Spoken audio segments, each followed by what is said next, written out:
The Baltimore Ravens just wrapped up their draft, and they still have a massive hole that could cost them a Super Bowl run.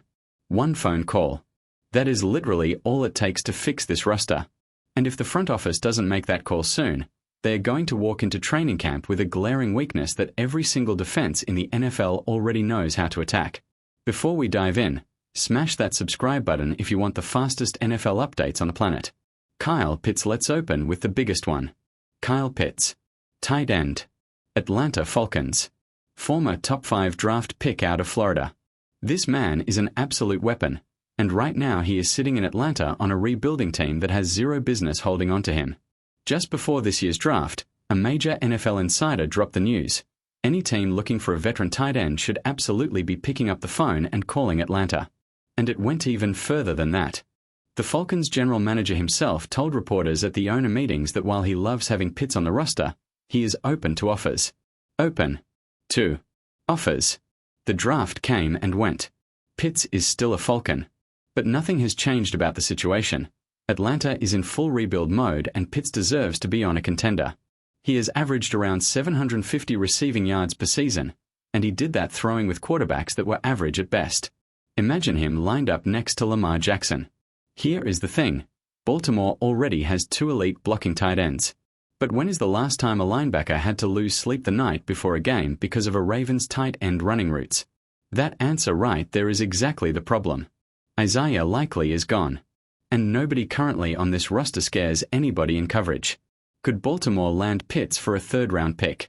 It would take negotiating, it would take a contract extension conversation, but that price is absolutely worth it. This offense needs a receiving tight end who forces defenses to adjust their entire game plan. Would you give up a 3rd-round pick for Kyle Pitts? Drop a yes or a no in the comments right now. I want to see where Ravens fans stand on this one. But Pitts is just the beginning. Up next, we are talking about a center who grades out as one of the best in the entire league, and he might be available for a shockingly low price. Aaron Brewer. Miami Dolphins. Listed as a guard but lines up at center, and he is flat out elite at it. An 87. 4 PFF overall grade. 2nd best at the position in the entire NFL. His run blocking grade. 91. 5. That is number 1 among all centers in the league. Pass protection. Top 10. This man is a complete player. And right now, center is the one spot on this Baltimore roster where nobody feels comfortable. The depth options are fine for backup roles, but starting a season with question marks at center on a team that is supposed to be a Super Bowl contender. That is unacceptable. Remember what happened at the very start of last season when the Chicago Bears traded for a center from Kansas City. A 4th-round pick got that deal done. If Baltimore can get on the phone with Miami and hear that Aaron Brewer is available for a 4th-rounder, you do that deal without blinking. No hesitation. You hang up and immediately start processing the paperwork. Okay, you think that was spicy. Hold on tight, because the next name on this list is going to have Ravens fans and Cowboys fans both losing their minds at the exact same time. George Pickens. Wide receiver. Dallas Cowboys. And yes, he just signed his franchise tag, but signing that tag does not mean he wants to be in Dallas. In fact, the situation is the complete opposite. He wants a long-term contract. Dallas has made it crystal clear they are not giving him one. So right now you have a franchise-tagged superstar receiver who wants out of town. That is a trade waiting to happen. Here is where it gets really interesting for Baltimore. The Cowboys were reportedly in conversations with the Ravens before last year's draft about acquiring a wide receiver. That deal never happened, but Dallas ended up trading for Pickens instead. Fast forward to today. What if Baltimore goes back to Dallas and says, "We will send you a solid veteran wide receiver and a 3rd-round pick, and you give us Pickens"? You are giving Dallas a name they already liked, you're not totally stripping their receiver room, and you are bringing in a guy who, when playing alongside a legitimate quarterback, had nearly 100 catches and over 1,500 receiving yards last season. That is a top 5 wide receiver performance. Yes, Baltimore just drafted 2 exciting young wide receivers early. But adding Pickens alongside Zay Flowers, this passing game becomes one of the most dangerous in the entire NFL overnight. He gets to play Pittsburgh twice a year and gets to go up against Dallas in the regular season. The motivation alone would be insane. What is the percentage chance George Pickens actually gets traded this offseason? Scale it from 0 to 100 and drop your number in the comments. I genuinely want to know what you think. Coming up, a defensive tackle from a division rival who just got a very loud message sent to him by his own team. And it is the kind of message that screams he could be available. TJ Slaton intra-division trades are rare, but they happen. And right now, TJ Slaton of the Cincinnati Bengals may have just gotten the loudest wake-up call of his career. When Cincinnati went out and traded for one of the most dominant interior defensive linemen in the league, that was a direct message to Slaton that his team does not fully trust him to be the answer up front. Now look, the player they brought in is undeniably better.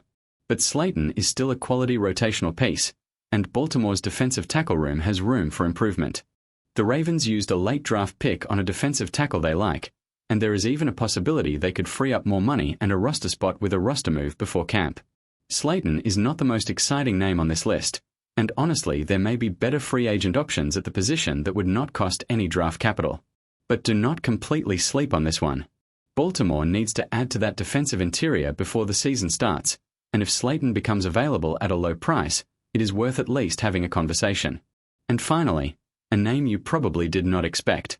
A running back who used to be one of the toughest, most physical backs in the entire NFL and might just be exactly what Baltimore needs to round out their backfield.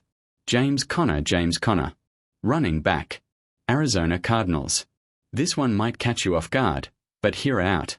Arizona's backfield just got a lot more crowded after they added a new running back who immediately became their number one option. That bumped Conner down to the second spot on the depth chart, and that is a sign the Cardinals may be willing to move him. Baltimore loves Justice Hill as a change of pace back. But Hill is a scat back. He is not built to be an every down grinder between the tackles. Conner is. He is a physical, downhill runner who can take hits, fight for extra yards, and keep a defense honest on first and second down. The concern is injury history. He only played in 3 games last year, which is likely why his trade value is currently lower than it has ever been. But low trade value means low cost. And for a team that is trying to build a complete, Super Bowl caliber roster, adding a veteran power back as a number 2 option is smart football. This one is a long shot, but it is absolutely worth a conversation. 5 targets. 5 phone calls that could change everything for Baltimore before training camp even opens. Kyle Pitts at tight end. Aaron Brewer at center. George Pickens at wide receiver. TJ Slaton on the defensive line. James Conner in the backfield. This roster is already talented, but talented rosters without the right pieces in the right places do not win championships. Now drop your answer in the comments. If you could only make any of these trades happen, which one are you calling? Give me their initials and tell me why. Let's see which move Ravens fans are most fired up about. If you are new here and you made it all the way to the end of this video, you are exactly the kind of fan this channel is built for. Hit that subscribe button, stay locked in, because the Ravens off-season is just getting started, and we are not slowing down.